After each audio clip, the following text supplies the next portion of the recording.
Welcome to the Hay Matters podcast, brought to you by LocalAg and Feed Central. This is your go-to source for all things hay-related in Australia. I'm your host, Jon Paul Driver. In today's episode, we're joined by Stefan Hollmann. Stefan works for the Schuster family in Freeling, South Australia. I had the pleasure of meeting Stefan and the Schusters when I was touring around there. I highly recommend the barns at Freeling. If you need an event center or a really nice an exceptionally nice grain silo to stay in. They were so hospitable. It was a wonderful time there. Stefan has worked there for 8 years. Stefan, you just took a holiday around Australia. Where did you go? Yes, I did. We went from Freeling all the way up to Early Beach and then basically drove all the way back down.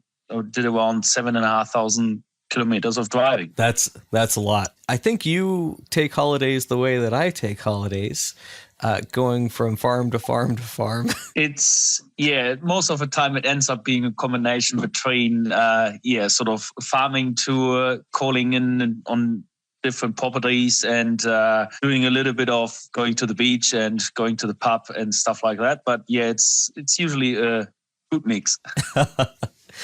Now, what are some of the stops that you made? Well, we saw lots of different farms, obviously, different countryside. I had my mate with me from Germany, so everything was, it wasn't completely new for him because he's been in Australia before when he was working with John Deere.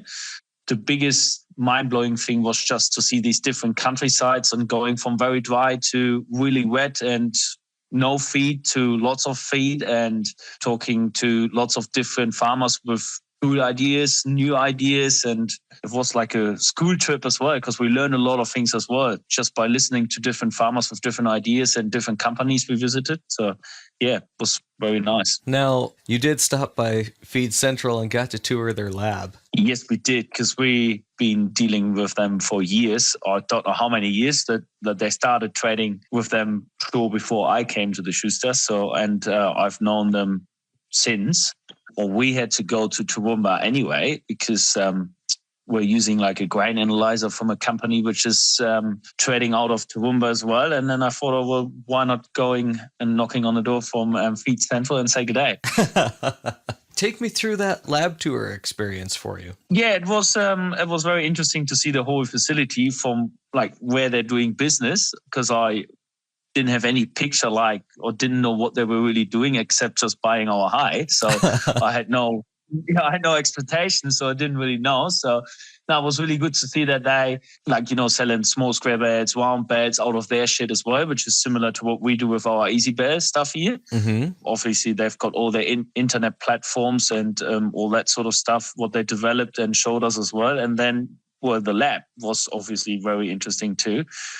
Where they're not only testing, our hay, for example, they're testing all kind of fodder. They're testing silage, what I was surprised of, because obviously in South Australia, in this area where we are farming, there's no silage. There's just purely hay. There's, the odd people do silage bales, but there's, not chopped silage, like corn silage, maize silage, or whole crop and all that sort of stuff. Yeah, no, they took us through. They explained to us how they're analyzing, what they're looking for. And it's just basically lots of farmers from different states sending all their probes to Feed Central. And then they just want to get it tested specifically. Now, what do you think about their web platforms? No doubt you got a really in-depth explanation of what they're doing. Coming from Germany and from the dairy industry, you always want to know what's in your fodder because you want to be as efficient as possible. And I was really surprised when I saw like the papers was written down, like the analysis side of things. I always thought that it looks very professional.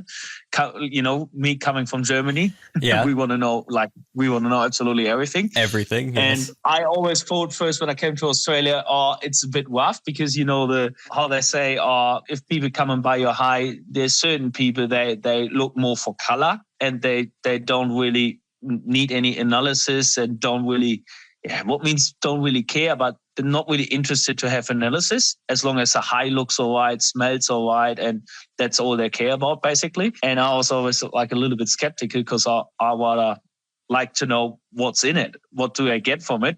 Being a dairy farmer, obviously. You see, I grew up on a dairy, so I understand exactly what you're saying. This notion of like clean and green hay hurts my soul. Yes. I need more data.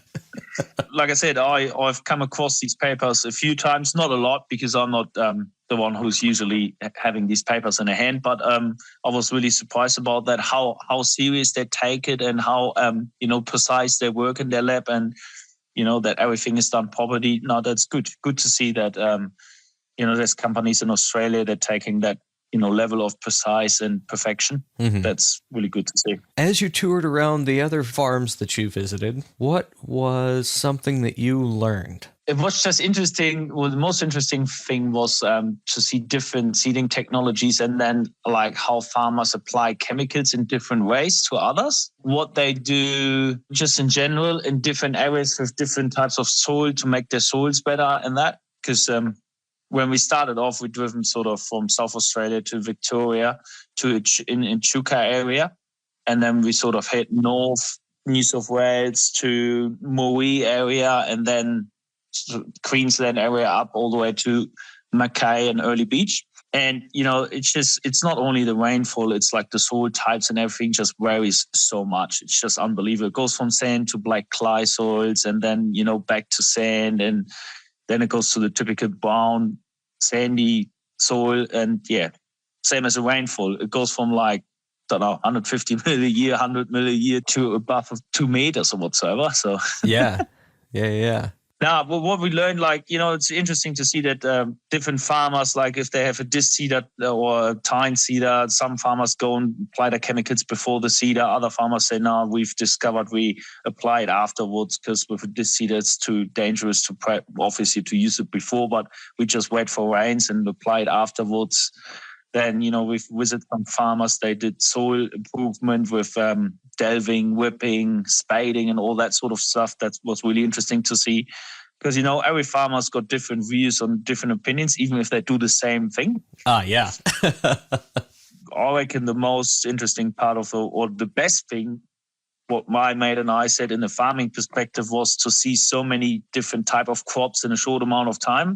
Like we had one day where we started off in the morning on a normal crop farm, like around, what do they do, about 16,000 acre grain farm. They do mainly barley, wheat, canola, and do they do chickpeas, all that sort of stuff, just a normal crop farm. And then we went and saw rice harvest. Yes, rice. We were on the header on rice harvest. And after that, we called into a cotton farmer. He showed us around his cotton fields. They were just about to pop open. Like you could all see these white balls hanging on the cotton plants. And then after that, I was sitting on the header, was harvesting corn. And that was all in the same day. All at the same time. That's crazy. Yes, that was really interesting. I don't think so you do that very often. And do you just drive up to the farm and say, hey, we're farmers and we want to learn? Or did you arrange all of this ahead of time? A few of them I got, contacts from mates. They say, hey, if you go in that area, just wing this guy. He shows you around. Then I ask, the agronomist, if he knows a few companies, if they know farmers, they kind of show us the things. So it was mainly contacts through contacts, but you can do that here in Australia. That's one of the things. If you go for a drive and you see an interesting farm, you just call in and introduce yourself and say, oh, I just want to have a look. Most of them are look, I never came across that a farmer was saying no, but they are very friendly and they will show you around. It's not like in Germany. In Germany, it's a little different. Let's say that. Oh, I think if you pulled up and saw, you say header, I say combine.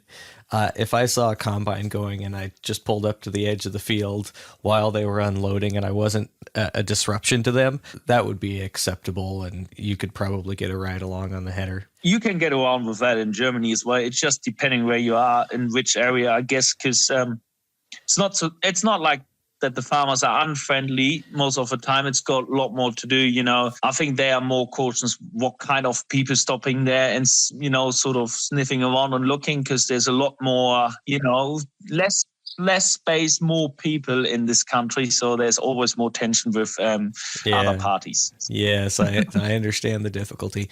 But all you really have to do is prove that you know how to not be in the way. And that's the indication that they need. If you're like, if you know when to get in and have that conversation, that's how you say, hey, I'm a farmer too. Yeah, that's correct. Stefan, this has been absolutely wonderful. I liked hearing about your tour and, the shameless plug for Feed Central and LocalAg here, but I'm glad you got to go up there and see the lab and see the systems. When I was there, it's just mind-boggling what they were doing. Yes, no, it's very good. I'd like to go back and see actually the farm as well. We didn't have time to see that. Like that would be nice to see next time as well, because they grow different types of hay as well. Like they do a world's grass sort of type of hay, what we don't grow here. Yeah, they do some warm season grasses there where they get some summer rains. Yeah, they get most of their rain over the summer, so it's a totally different area. So if I would have had more time, I would have loved to see more of that and just, get more explains how they grow and what they grow and what sort of, or visit some customers from them up there, like or suppliers. That would have been interesting. It's always interesting to see different products, and makes your brain ticking if you can sort of take something over and start growing different sort of crops to make different hay. There's always, if you don't try, you don't know. That's what I always say. Yeah, absolutely. Thank you very much for this. It's always nice to hear, people that have similar interests in learning about agriculture. You're doing it just right, I think. Stefan, thank you very much. Again, I've been joined by Stefan Hollmann. He works for the Schusters in Freeling, South Australia. Just got back from a whirlwind tour of Eastern Australia where he got to see a whole bunch of stuff and learn a lot. Thank you for sharing. Thank you for having me. This podcast is proudly presented by Feed Central and LocalAg. Stay tuned for upcoming episodes.